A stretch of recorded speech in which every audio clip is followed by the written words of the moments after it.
Hi, my name is Christie Flora. I am the owner and creator of Florandorder. I am about to be on the Online Prosperity Show. And in this discussion, we talk about my journey from Canberra girl to being a small business owner here in Melbourne. And we discuss leveraging time and insights into how you may improve your relationship with time.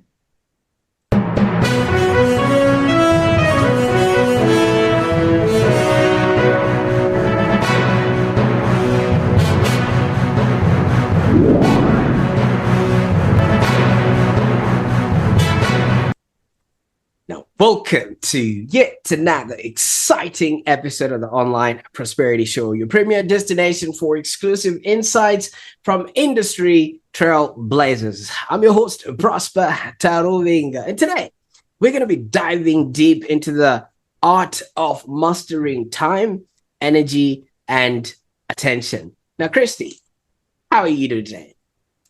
I'm very well, excited to be here. Thanks. Absolutely. Well, the pleasure is all mine. I was debating, Christy, maybe we should call this episode Floor and Order. Yes, that is my business name. It's a pun on Law and Order. Great stuff. Well, I'm excited for what we're about to embark on. So let me not waste time, okay? Because I usually tend to do that, and I've been told we've run out of tape, and then some people's episodes just end at without that a good conclusion. So now, for those that are watching right now, our guest is the remarkable Christie Flora, who is the founder of Flora and Floor and Order. I mean, I did play around with that word earlier on, so now you understand where it all comes from. So Christie is a holistic time, energy, and attention coach, and is renowned for helping ambitious individuals and teams achieve a balance without sacrificing their humanity. Now, her journey starts from an early childhood where she was globe-trotting with her parents, and now she's established a thriving coaching practice, and this is nothing short of inspiring. So for most of us, we can't even figure out, how to get the kids out to school in time, let alone manage our own calendars, manage our own life, and just about be punctual to maybe a Zoom meeting or something that we've previously, agreed to. So it's a good thing we've got people like Christy around that can show us the ropes and the order we actually need to install within our own day-to-day lives, and also our business and teamwork. Now, Christy, when I was researching a little bit about you, I noticed you've had extensive travels during your youth, and you were probably moving every 3 to 4 years, if I'm not mistaken, due to your, father's work at the American Embassy. Now, you must have developed a world-class system of managing time because of the time zones running through airports when you have to catch a flight and things of that nature. Is that where this all stems from? Yeah, interesting. You mentioned time zones. They still trip me up. That's something I still haven't mastered. But my childhood and constantly moving around, I think that's where my interest in space and organization first developed. My mum says that I was the first one in the house, unpacked, set up in my new room. And I was the one, asking for help to hang up my things. So even before the kitchen, the living room, and everything was set up, I was determined to get my room in order. And I think it was just because I felt that was how I grounded. That's how I got to know a new place, how I felt settled. So from even an early age, I recognized how getting organized is really good for your mental health, and how helpful it is that it is a support network. And then having done that so many times, it just became an interest. And later in life, I was an executive assistant and then helping people get organized there. And then people started asking me to help them in their houses. And so then I dabbled first. My business started as a house organizing business. And that was really good fun. It was really cool to be paid to do something that I really enjoyed doing and that had such an impact on people's lives. And then that transformed into time management when I realized that I really wanted to help people create the time to organize and also to look at how are they using that time across all areas of their life, not just decluttering and systemizing. Absolutely. I absolutely love that. I can visualize that little Christie, claiming the territory. This is my room. And you already start, unpacking and things of that nature. Now, for so many people, it takes them a while to warm up to a place. But I think this became a survival mechanism for you, that at least your room would be your sanctuary, and whatever is happening out there, which was different, that would not sort of affect you.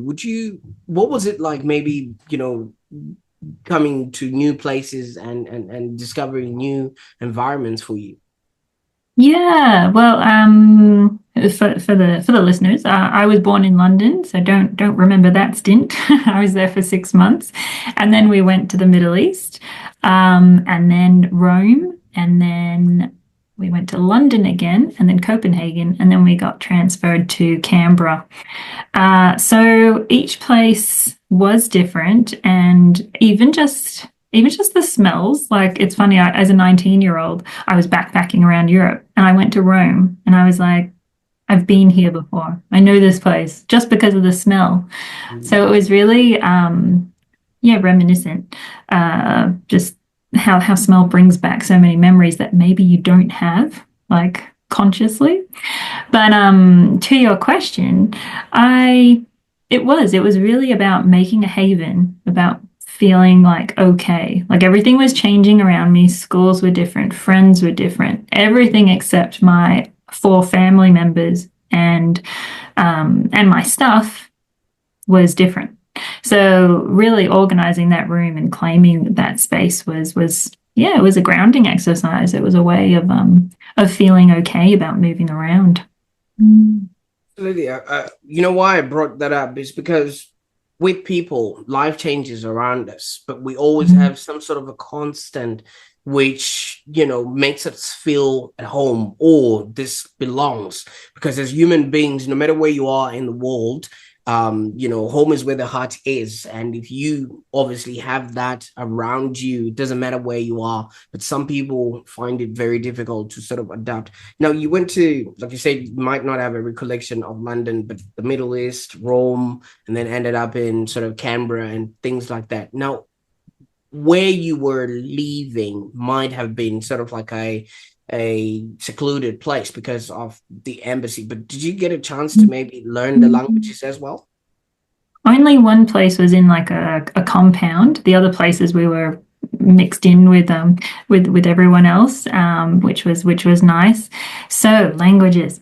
I'm going to link this to my work, that working with individuals, they come to me and they can't do time, or they've been trying different methods of time and haven't found what works for them. Because it takes a bit of trial and error. And part of my work has really been opening up to how are people's learning styles different? What are our abilities? What are our strengths? What are our preferences? And how does that come about? So I very early on learnt that, and maybe this could be coming from an English speaking family as well, that we had that kind of luxury of most places we went to, English being the, what do they say, international business language or whatever, but Hollywood, all that business and stuff. So that could be a factor, that I didn't have to try as much with languages, but I have tried to learn 5 languages in my lifetime, and the only one I got close to really grasping was German. So I've done Italian in Italy, German and French, did at my schools in Denmark and London, tried Danish as well, and Indonesian. That's 5, isn't it? Yes. And then I'm going on a trip later this year to Japan, and I'm trying Duolingo for Japanese. But so that's 6. But yeah, I don't know. I mean, yeah, maybe it's a cop out, but my brain just doesn't go that way. But it has been good to try those languages. But say in Denmark, I have this memory burnt into my brain of stressing out about an exam. I had this exam for Danish class, and if you know anything about Danish, the Danish language, it's full on. It's very full on. So I'm cramming for this exam that I have, and I'm out and about, and I'm trying to practice with the locals. You know, I'm going up to the post office. I'm going to these delicious hot dogs that they have, and I'm trying to order in Danish. And one of the store owners says to me, they pick up on my accent and they know I'm not Danish. So they start talking to me in English because they want to practice their English. And they're like, and I'm like, but I have an exam coming up. I need to practice my Danish. And they're like, no, no one speaks Danish. Like, no one speaks Danish. I want to practice my English. And I have that seared into my memory. I was probably 13 or 14 years old. And it was just like, oh, so everywhere I tried to go and I was cramming for this exam, I just, yes, failed at every opportunity. Absolutely. I like that. I like that. No, I like how you liken, languages as a way of learning and obviously experiencing the world and things like that. And I kind of feel like mastering your life or time or organizing yourself is a language in and of its own. Because I mean, like they always say, yes, you don't do what the clock is doing, or all of that stuff. There's a lot that we have incorporated based on time. Now, do you think just because it comes as something we have to learn and something that is now a construct of our survival, is that why it's difficult for so many people to grasp it? Because it does seem like so many people have to chase the train, like you could have been there earlier. They don't post their, reports on time. There's always that overwhelm, which then, makes people like you have some sort of a career or job or a need in society. Yeah, it's interesting. It's the old nurture nature debate, I reckon. So where to begin? So many people that I work with, say in the workplace, they've been given a job, they've been given an email, and they're kind of like, well, there you go, sort it out. So we're never taught how to work. Like how do I book meetings? How do I sort email? How do I make sure my priorities are clear? How do I negotiate with my colleagues and managers and all that? And how do I delegate? So those skills are all kind of learnt on the job. And so if you haven't had exposure to people around you or an organized household growing up, that's one aspect of it. So we're not taught how to admin, how to do all of that. What is best practice with email? So unless you're seeking out that information, then it's not something you come about. And on the other hand, we're having this real surgence of people realizing that they have a neurodivergence, that they can't fit this model that the world has been kind of running on. And so they're finding different ways that they need to do things and realizing, like, oh, that's hard for me because I have ADHD, or that's always something I've struggled with, even because I'm dyslexic, or, so with ADHD, time blindness is a major factor. So not being able to see time well. And even if we take that thread, there's a lot of stuff that comes out of that. So not being realistic with our time, like wishful thinking, like, oh, I've got 5 minutes, I can get that done. And then half an hour later, not realizing how long that task was going to take, they're running late. So there's a whole mix of reasons as to why people, are either good at time management or not. And yeah, some of that is, it's the nurture nature aspect as well of And I haven't even touched on like time anxiety. So there's a lot of people who are on time a lot because of an anxiety of being late. So there's a whole lot of mix of stuff going on there, which I find really interesting about time management. Well, you're opening up this whole can of worms. Now, for those that are blind to time blindness, obviously fish don't see the water that they swim in, or neither do people see the air that they breathe in. Maybe can you touch up on what this is? How can people see it, and what are sort of like the early signs that maybe something is up, that might need, for them to maybe consult you or have a chat with you? Yeah. So if someone is always finding themselves running late, or they always had the best intentions, I'm going to get there at 11, but they always find themselves there at 11:30 or even later or whatnot, that it's kind of unpacking, well, what are you doing beforehand? How are you, well, yeah, what's happening? What's your routine? What's your perception of how long leaving the house takes? So that goes back to what I was saying about wishful thinking, or even just a lack of awareness of how long something takes. So even just I personally, I even remember coming back out of the world during COVID and having to remember, oh, putting on my socks and shoes actually takes a couple minutes. Like I need to factor that in to leaving. It's not just, oh, I'm leaving the house. I'm going now, but I need to pack my bag. I need to put on my shoes and my socks and shoes, and then get out. So time blindness comes from not being able to visualize how long something will take. And a way of combating that is, making sure I can see your watch there, making sure you're wearing a watch, and making time more visible. So using a lot of alarms, using supports so that you're alerted to how long, where you're up to in the day, and also becoming more aware of how long things take you. So even timing yourself, how long does it take me to put on my socks and shoes? Just that information, which I think often is downplayed because it's like, oh, well, that's silly, but it matters. It's part of our everyday.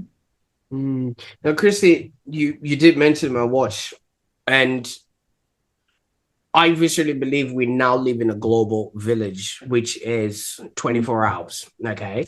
And obviously, from what I've understood of you, you've been in different places with different time zones and things of that nature. Now, when I was growing up, we didn't have that many resources, but our time or parts of the day were marked or punctuated by things that were happening then. Okay. So maybe we'd have the morning news at 8 o'clock, and then would have breakfast, and then would have lunch, and then would have maybe midday news. And pretty much after that, we have certain things that were happening around us that really marked what time of the day it was, and the depth of what you're talking about, right? But these days, where if you open up your TikTok, I'm just saying for everybody else who does that, I mean, I'm not quite sure if that applies to me, because I don't want to involve myself in this conversation. But if you open your TikTok, you're experiencing life as if it's all happening in that one particular frame of moment, and before you know it, it's already half a day has gone by, and people have sort of lost that urgency to get things done, just because there's no longer those things that used to be there to mark the time, or things of that nature. I don't know if this is relevant to where you're at, but I just wanted to say the society, the environment that we're now in no longer aids for us to, have that perception of time or markers throughout the day. Would that be something that could be an effect as well? Or am I just... No, you raise a good point. So often transitions are really hard for people. So say I've worked with retirees who have left work. They've left the work structure. And so now they're like, what do I do? How do I structure my day? How do I structure my week? I've got so much time, but I don't do as much. Similarly, I can never say that word. Well, You know that what makes I it mean. similar. The same with people with kids. So a lot of people will use the school hours as a way of puncturing their day. And so then when I've had clients who their kids have left high school, their kids have gone to university, their kids have moved out, and they're like, I don't know Oh, how to do this anymore. How do I structure my day? And so then we start looking at building them almost like a schedule, like a weekly schedule. Like there was so much comfort in, just as you say, like 8 o'clock, you'd watch this, then there's lunch, then there's repetition is just so comforting for humans, just to know what's kind of coming up.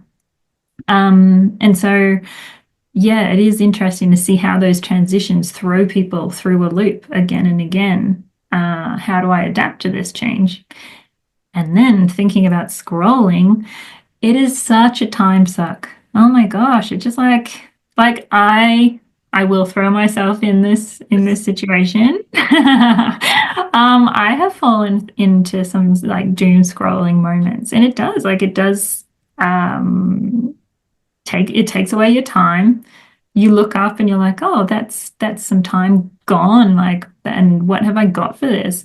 And it's very addictive. I said to a friend the other day, I caught myself, like I stopped and I thought, what what are you doing? This is never going to be over. You're never going to be caught up on the internet. mm, Like I'm never going to be finished. And that's that addictive quality. For a personality type like mine, I like to be done. I like to tick stuff off. So the fact that like scrolling, there's always something more. I have to really go, okay, you have 3 minutes. Look at this for 3 minutes and then cut myself off. Because if I don't put a container around it, you're right, like the whole day can go just on scrolling and you've taken nothing away from that time. Like what's it really given you?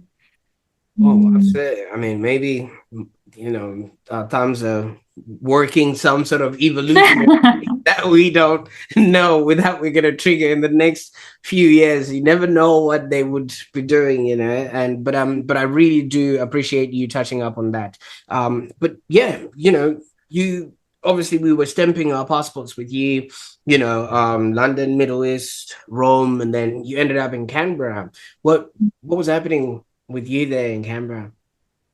What was happening in Canberra? So I was a 15-year-old young woman and landed in Canberra. I finished schooling there and then did university. So I was there till 2016. 2016, I moved to Melbourne.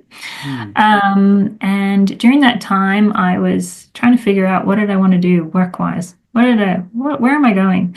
And if you haven't been to Canberra, it's a lovely place.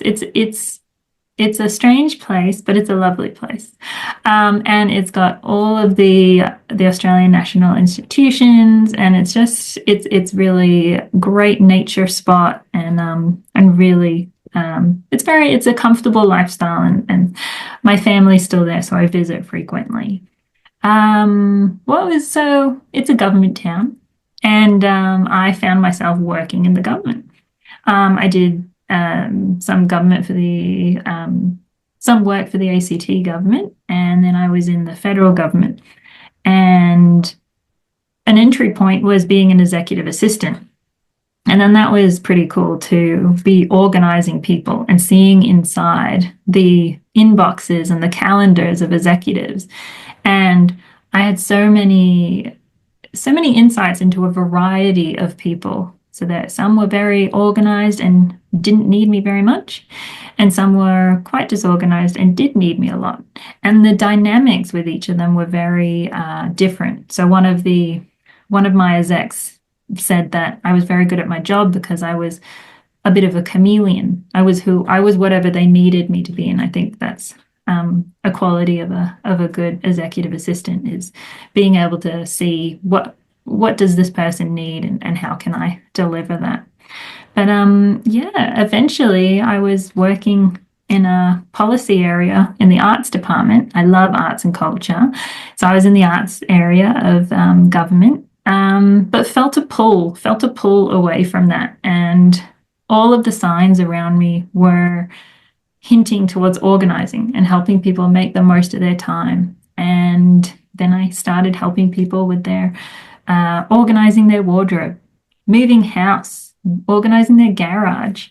And it was really fun. But I felt I needed, and it might be linking back to my childhood of moving and everything. I just felt I needed to move completely to restart this chapter of my life as a small business owner. Absolutely. And thank you so much for highlighting that. So you mean to tell me the people in Canberra that are running this country are not organized?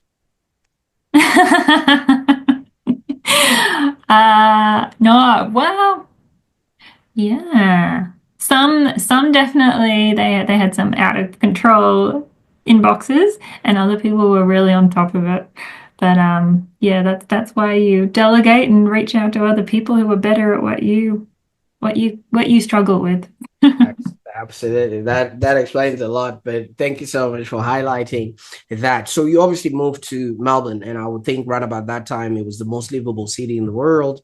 They probably didn't write on the brochures about the weather, and that a little bit later down the track, you're going to be the most locked down state in the world and things of that nature. What was it like now that you're obviously on your own? You're no longer having to move with the parents, and now this is you getting to start to really organize on your own, because I wanted to see whether the organizing was an influence coming from mom and dad, or was this now something that was now born deep that you now took and moved with it. Mm.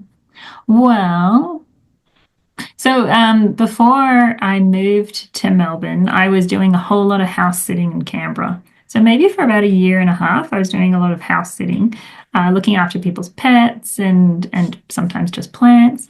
And then I moved out with a friend for a little while, and then I felt like it's time to move. It's time to move somewhere else. And I told my mum, I said, "Oh, I think I want to move to Melbourne. I think I want to move somewhere else." And she said, "Oh, I'm surprised it took you this long." So she really recognized that there was a yeah, I liked moving. I like it. It feels very natural for me to move. I almost liken it, if you have seen that movie with Johnny Depp called Chocolat, and I can't remember the French actress's name, but she has this moment of like she gets a smell on the wind, or there's a rustle, and then she's like, it's time to move. And that's how I felt. I was just like, it's in my bones, it's in my soul, it's time to move.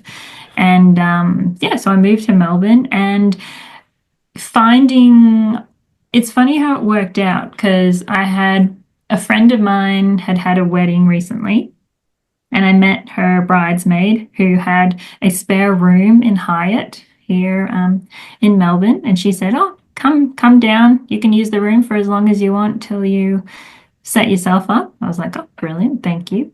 And then some other friends were like, "Oh, I'm heading down to Melbourne for a road trip. Like, why don't you know, we can line up with how when you want to move, and we'll get you down there." So I got a free travel down there, and I had some setup for my first few months. And then I landed in a really nice group house in Moonee Ponds, and I was there for 5 years. And that was my base. That they kind of became my family, and that's where Flora and Order grew. Especially during COVID. I did my first couple years of COVID there. Floor and Order was a little desk in the corner of my bedroom. My bed was like within arm's reach, and it was just before COVID, early 2020. I decided I want to be an online coach. That's the lifestyle for me. I want to do that. So COVID hit, and it was the greatest timing, because I was able to re-educate my network, and try a whole lot of things and become an online time management coach. So I re-educated my network from I'm a house organizer to I'm an online time management coach. And then since then it's evolved, and yeah, Melbourne feels like home. I've moved in with my partner into last year, and yeah, it feels good. So in the last couple of years, in the last 4 years, I've moved house 3, 4 times, and it like the last, yeah, a little tiring, but I've always enjoyed the space challenges that a new area throws up at you, and just like how something you used previously doesn't work in this new space. Or and then even just finding the timings, like how long does it take me to walk to the train station now? Where's my local gym? Where's the coffee shop? Like all of that stuff that you need to factor in. And then how your life takes shape around that. I just find really interesting, and have always leaned into that rather than finding it exhausting. That's quite nice because I mean, obviously, you're talking about a time where I would have also been present in Melbourne by then. So you never know. We're probably high fiving each other on the train without us even knowing, and things of that nature. But the one thing about the pandemic time, especially in Melbourne, the way I experienced it, the dinner table became a school, it became a boardroom, it became the laundry, it became it just became just about everything else, and it made it very difficult for people to organize. But I feel like that's when a lot of people found their inner organizer, because everyone was in the house and nobody was moving. So like right now I can literally think we're good because no one is in the house, no one is making noise, everybody's at school, everyone is doing stuff. But back then, everybody had to be in their own little sort of nook and space, and it had to work and it had to be functional. Do you think we came out of that educated or scarred? Oh, a bit of both, depending on who you talk to. um, I would say I definitely lean, well, I'm a highly sensitive introvert. So when I'm at home, I wish I was out. When I'm out, I wish I was at home. Wow. So a lot of my friends are introverts. So when they announced lockdowns, and there was this communal relief. I don't have to go anywhere. I can cancel my plans. Like my life of being inside is now called a lockdown. Do you hear that there was a meme, and it was like when you find out your life is called lockdown, like when your lifestyle is actually lockdown, and people are like, oh, this is just how I love to live. So yeah, I definitely saw, because at the beginning of COVID, I was living in a house with a mix of extroverts and introverts, and I could definitely see it was harder on my extrovert housemates. Whereas for myself, I was like, brilliant. I've got so much time now. I'm going to do this, going to do this. I'm going to read. I read all of my books on my bookshelf. Like I went deeper, not wider. Like for me, it was just such a great opportunity to catch up on stuff. Yeah. And it was great. Um, got tiring towards the ends there. I think the last lockdown was the one that broke us all. But I did see those extroverts in my house struggling to begin with. And that was a really interesting contrast of how did we manage that? How did the different personalities react? And even now, like in 2025, um, I think at times I have to remind myself that I can go out and go to festivals and go out and be with people. And it became really familiar and comfortable to be at home a lot. So finding that balance of how much social interaction do I need versus how much comfort at home is okay, I think is still something I see in my social group, that people are still figuring out. And maybe it gave us a permission piece as well. Like it's okay. It's okay to stay home. Like you don't have to be out. Like if you want to, if you feel that being out once a month, once every 2 months is what you need, that's fine. You do you. I think there's definitely a lot of positives that came out of it. But yes, some scarring as well. Absolutely. You see, I was I think we were just laughing when we started that, my weekends now, I literally just am moving around my corners in here and it's exhausting. And I actually make a day out of it, like from that part of the house to that part of the house to that part of the house. And it's now become so natural. Some people don't know how I managed to actually survive. And well, obviously during COVID, I organized my garage and it now is a gym in there. There's a hair salon for my kids in there. Everything is just all placed in there now. And I think maybe I've invested so much in making this comfortable that I don't want to lose it anymore. So yeah, so for some people it's different. But do you think it's different with males and females? Because I find my wife, like right now, if you had her number and called her, she's probably just doing laps at a shopping center for no reason. You know what I mean? Is She's that just her exercise? Does she like to, is that her walking? Oh, I don't know. Well, the one thing that I know is our bank balance is the one that does a lot of the moving. And I'm like, you could just order, they can deliver. But yeah, right now she's in there and sending me photos of stuff that she's finding, which is going to need space to be organized anyway. Do you find that males and females have a different sort of um way of dealing, especially when it comes to time? Because I've noticed that you have this unique approach, especially when it comes to your coaching. And yeah. Mm. Yeah, I work with both men and women. Um, yeah, it's the same issues, I suppose, well, the pain points can be different for each person as to why they start working with me. But a favorite client of mine is divorced, and he has his kids one week on, 1 week off. So working with him to organize those different weeks, what do those weeks look like, was quite interesting. But then I've worked with women too, who with kids, there's you may have heard the term of the invisible load, the mental load.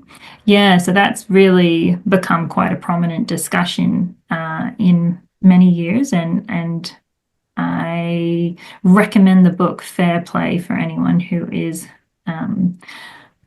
suffering with that, or feels like they're drowning in the mental load. I think that book was just phenomenal. So it's a gendered conversation, I think, about like, well, how much are we taking on as women, and can we wake up the men to see more about what it is that they're not recognizing around the home? It's a generalized statement, but like I see it a little bit with my partner too. He doesn't see things that I see that need done. And so I wonder if it is that nature nurture kind of debate. Like how much can we just learn and point out, because the organizing principles of looking at work, like everyone seems to get that. So we can apply that at the home, no problem. It just seems to be this ingrained difference of home life being more seen still as that feminine area that we still need to break down, because those work principles, they work at home as well. So we can do that. We can have time equality as well. That's Mm. it. And obviously you're talking about work principles and home principles, which, to me just sparks the idea of that work-life balance. You're trying to balance working from home, being a dad. And I was joking earlier that my kids only know that I'm good for taking the trash out. I could be in the middle of an important Zoom call like this, but somebody would just yell, business full. And for them, life is happening for them. And for some people that can be challenging, and it could just take them off kilter and things of that nature. First of all, for yourself, I mean, obviously knowing what we know about you and how you've navigated all of this, how do you practice what you actually preach and balance this or harmonize work and life all at the same time? Because you introduced us to Flora and Floor and Order being a desk in your room. and obviously it's grown to be bigger than that. And you know, that balance or that harmony, how do you navigate that? Great question. Um, Being a small business owner has been like the biggest personal development challenge I've ever taken on, I would say. It's it stretches you and it challenges you. And so it's really, I've had to coach myself at times to keep that balance, as you say, because especially because I love time. I love the philosophy behind it. I love hearing how people manage their time, how they use their time. So it's an interest and it's also my work now. So sometimes dividing that up to be like, okay, let's switch off is hard. And especially nowadays, like with running a business with the pressures of you got to be on social media and everything. So that's something I have, speaking about brains earlier, turning everything into content is not something I've like really taken to. So if I do post something like a story or whatnot, that's really spontaneous. Like that's a huge pat on the back for me. I'm like, yeah, I'm getting it. Like, so yeah, the balance. It's tricky. You're right in bringing up. So when Floor and Order was next to my bed, even then I knew creating a boundary was important. So I had one of those IKEA room dividers. So I put that around the desk. So at the end of the day, I'd put that around the desk and I was like, done. And then I had one half of the bed, this is during lockdown. One half of the bed was this is where I watch movies. And then the other half of the bed was, this is where I'm sleeping. So I had zones and I had and that really helps the brain to get into the zone. Like, okay, we're working now. Okay, we're watching a movie now. We're sleeping now. So even just that was really helpful in grounding me and keeping that balance. And then as Floor and Order grew up, it got its own office, which has been so helpful. So that's where I am now in the Floor and Order office. And being able to shut the door at the end of the day, it's that same thing of putting that divider around the desk. It just helps to be like, okay, computer off and done. Tools down. And then if I do have a thought, like, it happens, like, wake up at 3 a.m., have a thought, or like, oh, did I remember to do that? I have a process. I have pads of paper next to the bed, or if I'm out and about, just jot it down. Well, not jot it down, type it into my Google Calendar, and then I can sort later when I'm going to do that. So just knowing that I have a tool that I can trust. So my calendar, I trust it so much. Like it's got everything in there and it's collecting my thoughts, it's collecting my ideas. And then I just know it's going to keep it. And so when I sit down at my desk next, I can sit down and organize myself and think about, well, when are we doing that? And just the other day, I woke up quite overwhelmed and I was like, whew, I've got so much on, some really good stuff, really great opportunities. But I was overwhelmed. So I was like, okay, let's stop. Let's look at the calendar. What can we move? What is not a priority right now? What can wait a week or two? And let's bring that stuff forward. And that really helped calm me. And so, in a way, my calendar is now that room that when I was a child, that was how I grounded. So now my calendar is how I ground in the small business owner experience, as well as managing being a partner, being a friend, being a daughter, and all that. Oh, absolutely. And I have a high respect for people that respect the calendar because, I mean, obviously, us being here today, this was decided months before.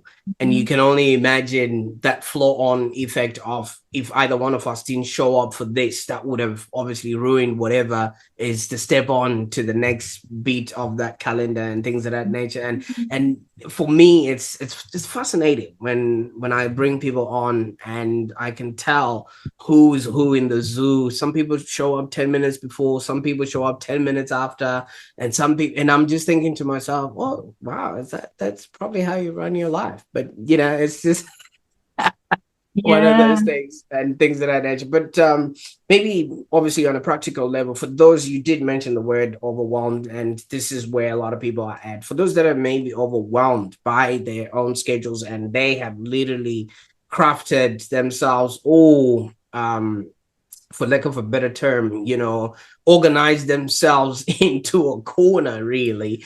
And yeah, maybe their calendar is now all over the place because it now involves the kids, like I said, it involves the family, it involves just about everything else, and walking the dog, and they now no longer know how to, discern what they should be doing and what are sort of maybe the initial steps that you recommend for somebody to actually regain control. Well, I have a great resource on my website called the Holistic Organizing Life Audit. And what this does is it helps people take a bird's eye view of their life and see, where is my energy going? Where is my attention going? And where am I feeling most satisfied in my life? Where am I feeling least satisfied? So taking a moment and just taking stock really helps with that first step of, what needs to change here? Or yeah, like what do I need to focus on? And there's that word again. Similarly, Similar. I really have a problem with that word. I have my version of the time management matrix, which is a really great decision making tool. I've put my spin on it. It's called the Decision Fatigue SOS worksheet. So that just gives people space to brain dump and think, what needs to be done right now, what can wait, and what can go. Because sometimes we have stuff on our mind that it doesn't need to be done. Maybe it was a thought, maybe it was an idea, but we don't need to action it. So by even just writing these things down and sorting, you give yourself that breather, that step away from overwhelm. So those resources could really help someone as a first step. Absolutely. And similarly, where would people where would people go on the internet to get themselves that resource? At least be organized enough to get something that could take them Yeah, it's florandorder.com/resources. So that's florandorder.com. Law and Order. it's easy to remember, and I think a lot of people would definitely want to learn just so they can take themselves away from that overwhelm and stuff like that. Now, I mean, obviously, I will put all those links in the show notes below and make sure that people would find their way, at least start becoming organized and things of that nature. Now, Christie, I can't thank you enough, obviously, for the time that we spent on the call today, and just us going through all this stuff that would help people actually make sense of the world around them, because we only have so much time and we only have so much resources, and if we're not using them to their utmost, then it's a whole, it's a big waste, and it's costing us, not only sanity, but also the relationships that we are not fulfilling, and also whatever income that could come from being actually organized. But it would be remiss for me to not ask you this before we conclude. When we started, you introduced us to Christie that was trying to learn Danish, and everybody around them was seemingly also wanting to learn something from them. And let's just say you walked into a shop and the person that was there was an older version of yourself, and there you are, you really want to learn this and you really want to scramble and things of that nature. What would you say to that young Christie who seemingly was expecting so much from the world, yet knowing what you know now, how your life has turned out? Ooh. So what would I say to my younger self? Absolutely. Ooh, that's a really good question. That's so nice. I think I'd just tell her to enjoy herself, not stress so much. So I mentioned time anxiety earlier, and I'm definitely on that spectrum. So yeah. enjoy yourself, be less stressed, don't sweat the small stuff, and enjoy the journey. Because I would have no idea that I was going to become a small business owner. Would have no idea. Absolutely. And that's quite, that's very profound, because so many people, while being overwhelmed, will probably cut corners and not actually do the right thing and end up not doing, the thing that they were supposed to do anyway.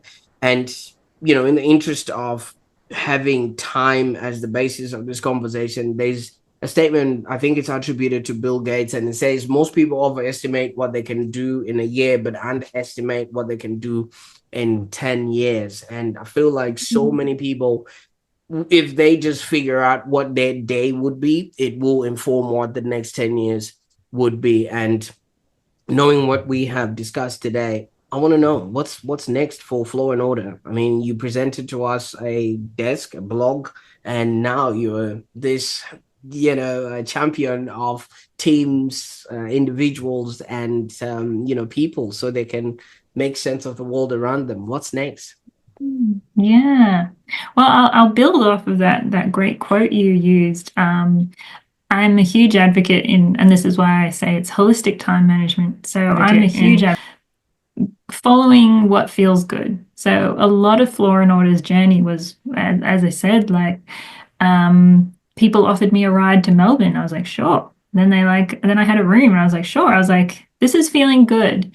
And then it felt good to move into time management coaching. And I tried a variety of different ways of delivering this work and follow the breadcrumbs to what feels good. Like what feels good, keep following that and lean into that. And so for me at the moment, what's next for Floor and Order is approaching time management in this holistic way, but reaching corporate employees. So I don't want to be I want to help corporate employees, but in a non-stuffy kind of typical time management way. And that's what's feeling good at the moment. So working with corporates in a one-to-one kind of fashion, but more in that holistic manner, like I mentioned before, like many people have not been taught best practice with emails or keeping priorities front of center and things like that. So that's what's feeling good for me at the moment. That's my next breadcrumb, is leaning into that direction. Absolutely. Well, thank you so much. And I I think you'd be well positioned for that, because so many people are now working remotely, and there's a need for them to show up. And if they are going to show up disorganized, disheveled, even if you're in your own home office or whatever it is, just showing up in a way that presents that you're the right candidate and the right person for that job will literally do all the leverage and the heavy lifting that so many people missing out on. So thank you so much for all these invaluable insights, and I can't wait to see how this is all going to turn out. Thank you so much. Thank you. Absolutely. And for those that are watching right now or listening, well, I bet you've learned a thing or two. And if you're eager to transform your relationship with time, consider exploring Christie's resources on her resource page. I will put that link in the show notes there. And you can also connect with her through her website, florandorder.com, or the social media platform links that I'm also going to put in the show notes below. So obviously stay tuned for our next episode, where we're going to be diving into ideas that actually foster a happier existence. Now you've learned about time, how do you then enjoy it? And if you found today's discussion enlightening, please share this podcast with somebody who could benefit from it, especially the person who turned up late for your last coffee meeting, and just slide this into their DM. It could actually help them in ways that you wouldn't know. And if somebody has shared this with you, don't get offended.